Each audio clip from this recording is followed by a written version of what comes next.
Part 1. You will hear a woman talking to a man who works in a tourist information office. First, you have some time to look at questions 1 to 6. Pause the recording for 30 seconds.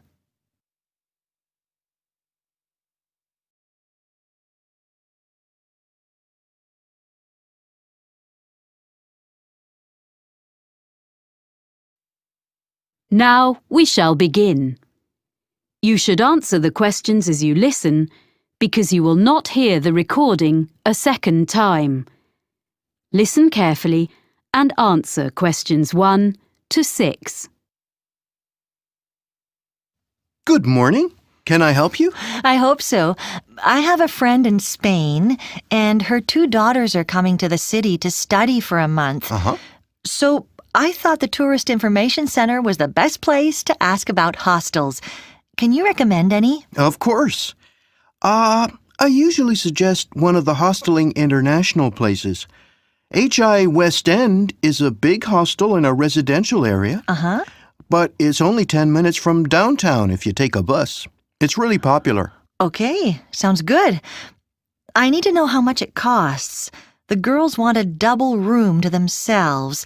They don't want to share with other people.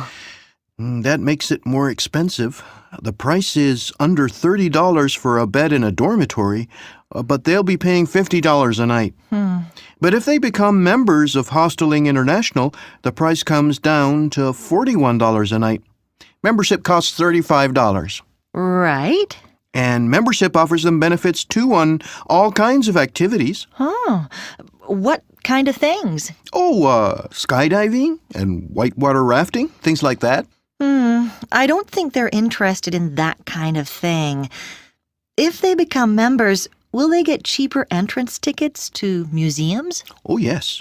And also discounts on bicycle and car hire. Okay, it's probably worth it. Is the hostel very noisy? They're coming here to do some studying. I think it is quite noisy as it's a really big hostel. And if they want to use the internet, this hostel still makes a charge, unfortunately. It's $1 for 15 minutes and $3 for an hour. It might not be ideal for them. What else can you recommend? Is there anything in a quiet area? There's Elliscoat Hostel. How do you spell that? ELLISCOAT.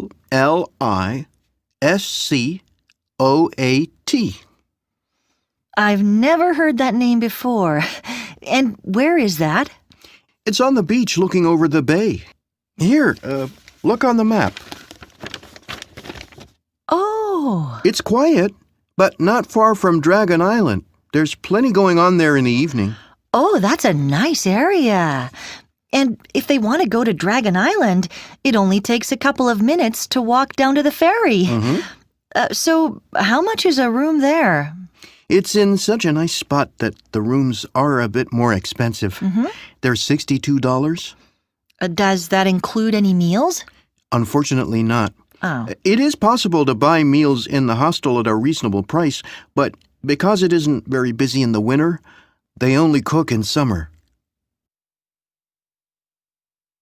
Before you hear the rest of the conversation, you have some time to look at questions 7 to 10. Pause the recording for 30 seconds.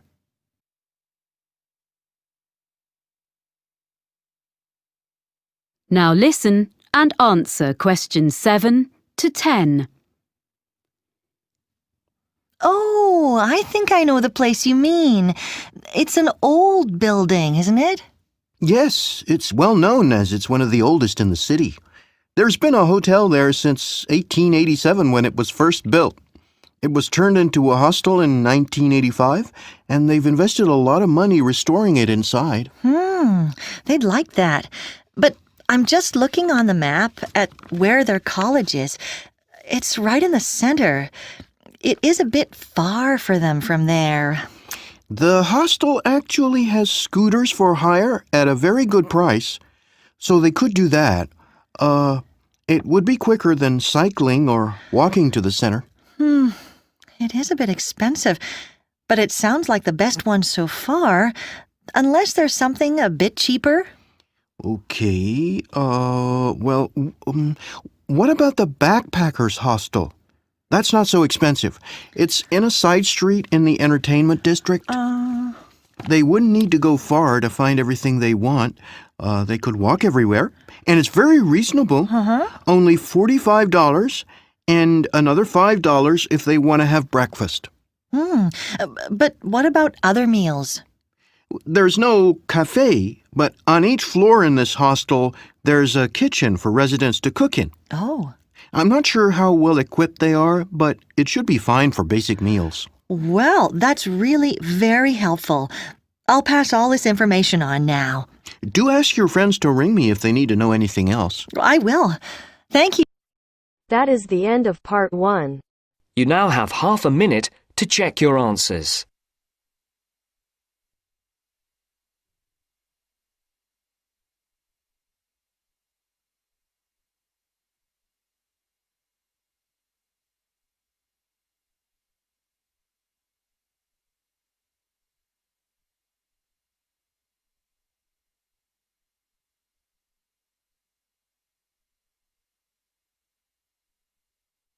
Now turns to part 2.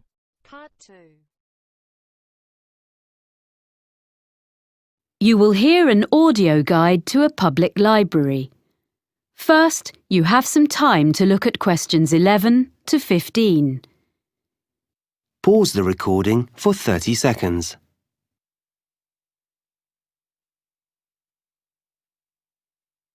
Now listen carefully and answer questions 11 to 15. Welcome to the Selmore Public Library, which has just been reopened after major refurbishment. This tour will introduce you to the building and its services. At any time you can stop the tour. We enter by the cafe, and our tour begins at the issue desk. If you stand between the information desk and the issue desk and look at the opposite wall, you will see shelves of books in the left-hand corner. This is where you will find a large number of novels and short stories. They are arranged alphabetically. If you are looking for something in particular, and it's not on the shelf, you can reserve it. The next area, directly opposite the issue desk, is a section where people can study. The library provides computers for users free of charge on the next floor, beside the reference books. But this area is for people to use their own laptops. You should ask for the Internet passcode at the information desk. In the right-hand corner of this floor, there is a cafe. A selection of daily newspapers is always available there, but you can also take magazines into the cafe to read while you have a drink. You will find these on the racks to the left of the cafe, and there is a large selection.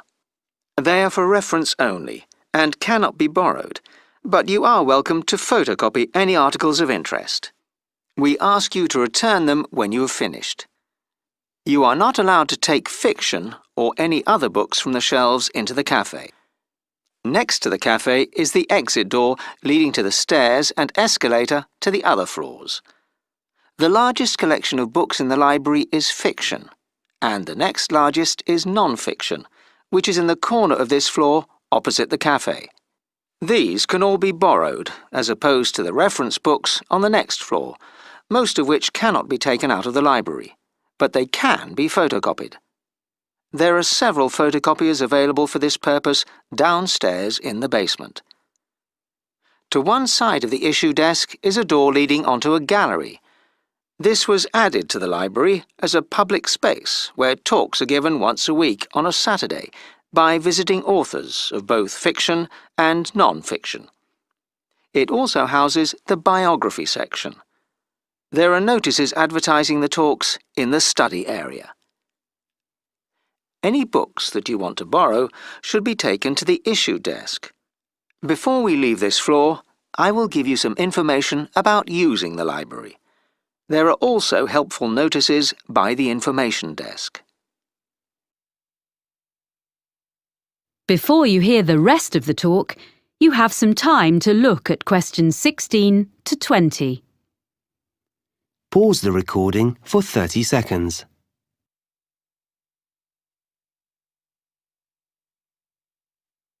Now listen and answer questions 16 to 20.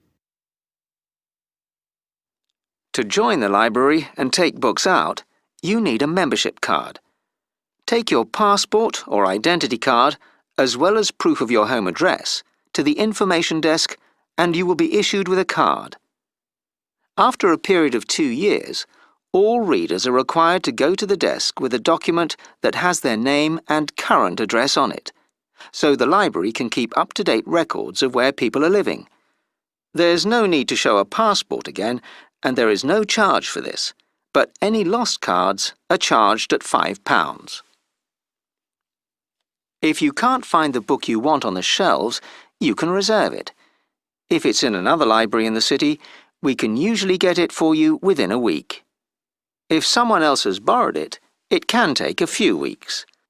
Either way, we notify you by phone or email when the item is available to be picked up.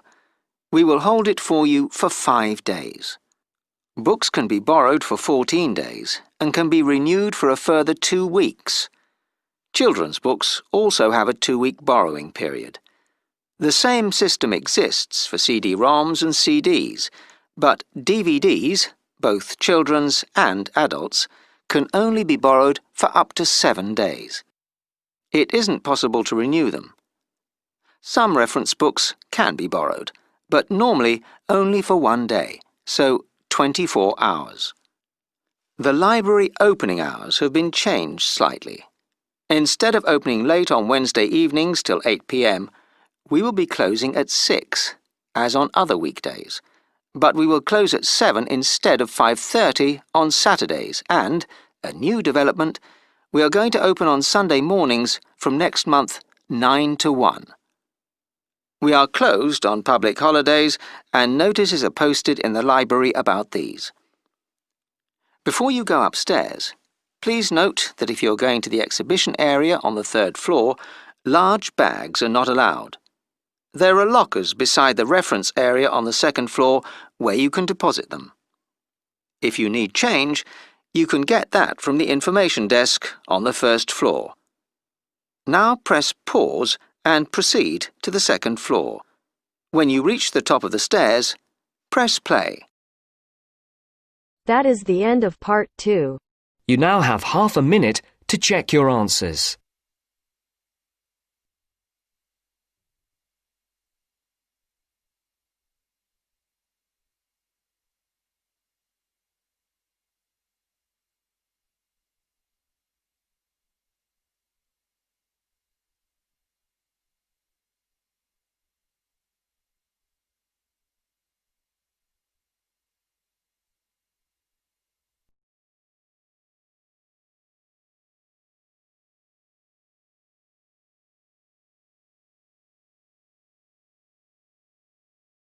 Now turns to part 3.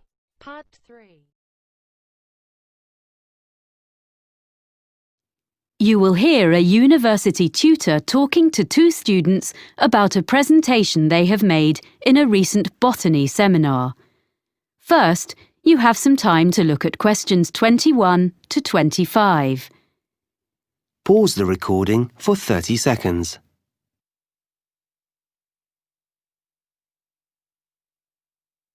Now listen carefully and answer questions 21 to 25.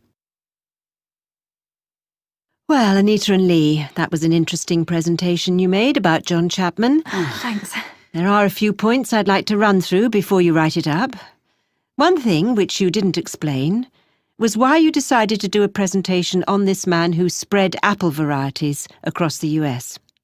Well, ages ago, we were chatting about stuff we'd read as children, and I told Lee the Johnny Appleseed story. I had these American storybooks when I was small. Then when we were looking into the area of domesticated species of plants for our presentation, we realised that the introduction of the apple with the settlers in the US would be a good case study. And I remembered Chapman, so we looked up the real guy behind the legend. Right. I think that would have made a good intro. I thought it was too personal. Just a couple of minutes would have drawn your listeners in. Anyway, now a more serious point. You didn't mention the sources of some of your information. We used some books and journal articles and did an internet search and found some good sites. We've put them on the back of the handout we gave everyone at the end. Oh, let me see. Oh, here it is. Johnny Appleseed, Man and Myth, 1967. Well, the thing is, you really have to make this explicit when you talk. And anything you show, data you project from your laptop, etc., you must have the source on it. Right, OK. At least you have got it all documented. I was a bit concerned about that. Sorry. Anyway, now the content of your talk.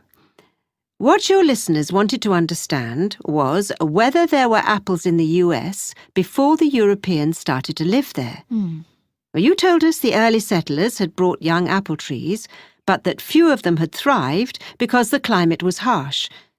But what about native species? I don't think you were very clear about species already there. According to what I've read, there were some crab apples, but that was all.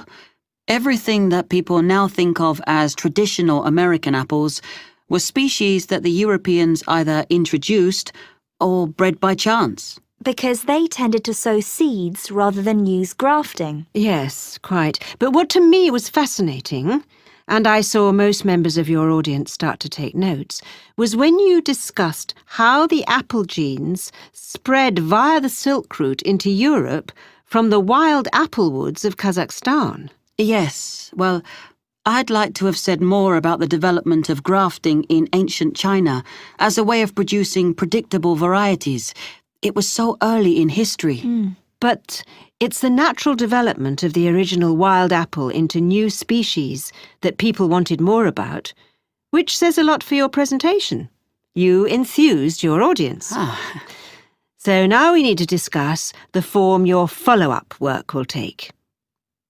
Are you going to produce a paper? Or are you thinking of putting it all up on the department website? I felt we could do both, and we could do a poster of some of the data. But Lee wasn't sure. No, I think it would be enough to use the website. We can offer a link to our email for queries. That would save time and trees. I think Lee's right. A poster would be nice, but it'd take too much time. OK. Before you hear the rest of the conversation, you have some time to look at questions 26 to 30. Pause the recording for 30 seconds.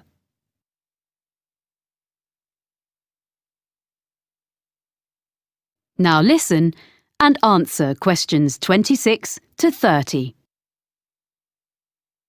Now, I just want to give you a few pointers about the techniques of your presentation. Mostly, it was good. But there are a few things you need to bear in mind next time you do one. You both managed the hardware, I mean the projector and things, very well indeed, which is always a great help. Good. Thanks. You'd obviously checked it out carefully. Yes.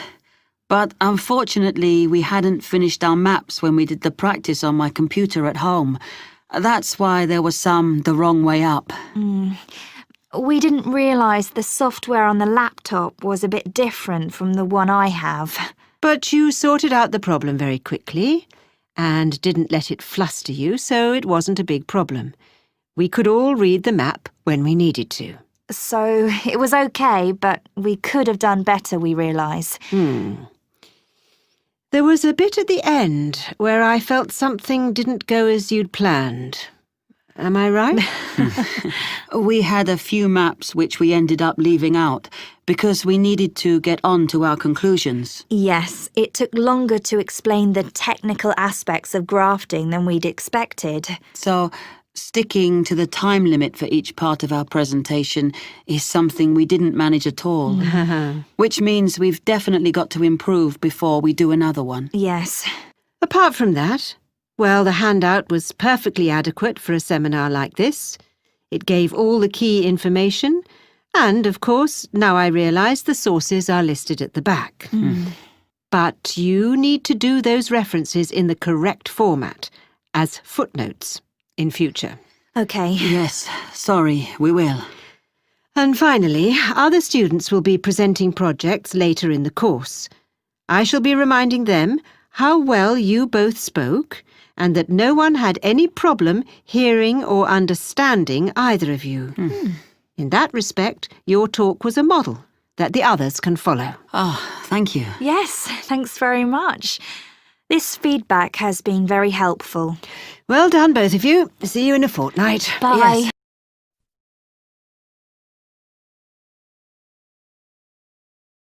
That is the end of part 3. You now have half a minute to check your answers.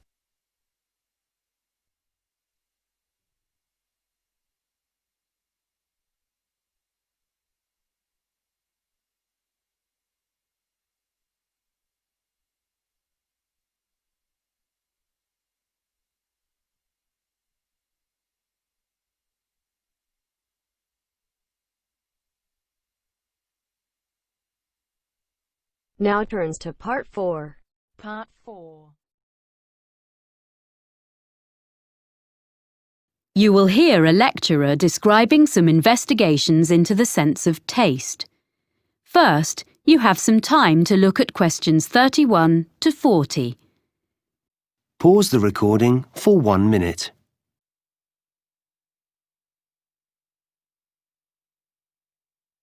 Now listen carefully and answer questions 31 to 40. This morning, I'm going to describe for you a few of the kinds of experiments that have been used to investigate the sense of taste, which is now recognised as being a far more complex and important area of neurological science than was previously believed by most people. The results of some of these experiments can be quite fun, and I shall suggest that you may want to choose one or two to try out in groups before having a go at designing a new experimental procedure of your own and trying to pinpoint the cause of your findings. The first one concerns a marketing exercise by a soft drinks company. The green colour of some cans was altered by the addition of yellow, so they were a brighter green. Then, test subjects were asked what they thought about the flavour of the drink in the new style cans, and they stated that there was more lime in the drink if it was in the ones with the new colour. Now, this was because the brain picks up cues from the way the product is presented, as well as the product itself, which trigger taste sensations. Before food was packaged, humans used colour to gauge the ripeness of fruit, for example. Next, there's the old problem with chewing gum. Everyone knows that after a few minutes chewing, it loses its minty flavour. However, if you ask people to chew up to the point where it becomes tasteless, and then ask them to eat a little sugar and continue chewing, to most people's surprise, what happens is that the original mintiness actually returns, because it is the sweetness which is needed to make the mintiness perceptible. So, combinations of flavours can be significant, as the brain needs one of them in order to recognise the other. Another experiment demonstrates something we've all done. Drink half a fizzy drink straight from the fridge and then leave it at room temperature for a while. Take a sip and you may well decide you don't like it. The warm drink is too sweet to be refreshing. So, put the rest back in the fridge until it's chilled again. Now try it. Much better. Of course, the sweetness doesn't change. It is our perception, because how sweet it tastes depends on the temperature. The extent to which the drink is sweetened is less evident if the drink has been cooled. Another interesting result has been derived from experiments with sound. One of these involved eating crisps. Subjects were put into soundproof rooms and given batches of crisps to eat. As they ate, the sound of crunching which they made as they ate the crisps was played back to them. This was adjusted so that they sometimes heard the crunching as louder, or at other times more high-frequency sounds were audible in the sound feedback that accompanied their eating. Fascinatingly, if the sound level was louder or higher frequency, they reported that the crisps were actually fresher. Of course, the crisps were in fact the same every time. So, it was clear that the level and quality of what they were hearing was influencing their taste perceptions. So, we've looked briefly at colour, at complementary flavours, at temperature and sound. It seems that all the senses are working together here. But what about the sense of touch? A number of experiments have been done in this area. If you take, for instance, cheese sauce and prepare different versions, some thicker and some thinner, but without any alteration in the strength of flavour, what do you think the subjects perceive? Yep. If the sauce is thicker, they'll say the cheesy flavour is less strong. It was clear that the thing that was influencing the subject's judgment about the flavour of the sauces was the texture of each one. Now, this result is important for dietitians as well as marketing executives. Lastly, another variation on the two flavours theme.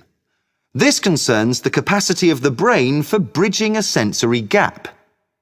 The subjects in this experiment stuck out their tongues so that the testers could drip two liquids onto them simultaneously, one strawberry flavoured and one sugar flavoured.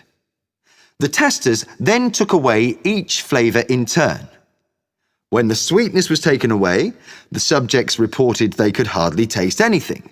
But they continued to think they could taste strawberry even after it was taken away. So that taste gap was filled. Well, that's just a quick look at some of the examples in the current literature. The references will be in the handouts you'll get at the end of the session. Now, let's see about trying a few of them for ourselves.